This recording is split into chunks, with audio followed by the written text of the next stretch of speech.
त्या जयंत पाटलाचा परवा आला होता ना, जयंत पाटील इथं तोंडावरती साथी आसरा घेऊन आला होता ना. राजबिंडा तितकाच कपटी, तितकाच नीच, तितकाच जातीवादी. दे ना त्याचा राजीनामा. या तिघांचा राजीनामा द्या आणि ईव्हीएमचं आंदोलन सुरू करा. आणि राहुल गांधींनी त्यांनी स्वतःचा आणि त्याच्या बहिणीचा देऊ दे ना राजीनामा. आणि मग या आंदोलनामध्ये येऊ दे ना. बरोबर आहे की चुकीचं आहे? बरोबर आहे का चुकीचं आहे?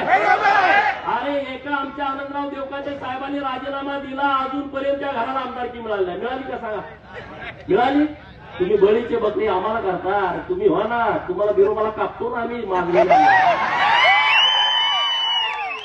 बरोबर ना? आपण बिरोबाला कुणाला कापतो? बोकाड. किती बोकाड कापतो? 10-12 बोकाड आपल्याला असते. कुणाला कापतो? बकरी आपल्याला 100 असते, पण त्यातल्या एकालाच काय कापतो? कारण ते मागलेला. आणि म्हणून या महाराष्ट्रातल्या प्रस्थापितांना आपल्याला बिरोबाला आणि खंडोबाला कापावं लागेल. कापायचं की नाही कापायचं? आज महाराष्ट्रामध्ये आणि देशामध्ये निवडणुका झाल्या. ईव्हीएमच्या नावानं तुम्ही आता गळा काढताय. सदाभाऊनी त्यांच्या भाषेत तुम्हाला सांगितलं, अरे बाबा ही ईव्हीएम आलंय कधी?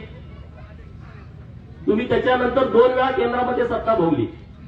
2009ला हे शरदचंद्रजी पवार या माढा लोकसभा मतदारसंघातून ईव्हीएम वरती निवडून गेले. गेले की नाही गेले सांगा? 5 वर्ष तुमचे प्रतिनिधी होते. तुमच्या गावात किती वेळा आलते? मार्कडवाडीमध्ये किती वेळा आलते? जरा जोरात कळू द्या.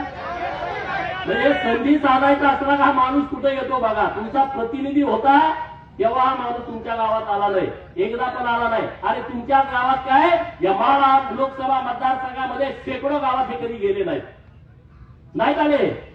याला तुमचं काही देणं घेणं नाही आहे. त्यांचं कसं आहे, आमच्याच कोंबड्यानं बाग दिली पाहिजे आणि मगच उजाडलं पाहिजे. हा जो गेल्या 50 वर्षापासूनचा प्रयोग सुरू आहे तो प्रयोग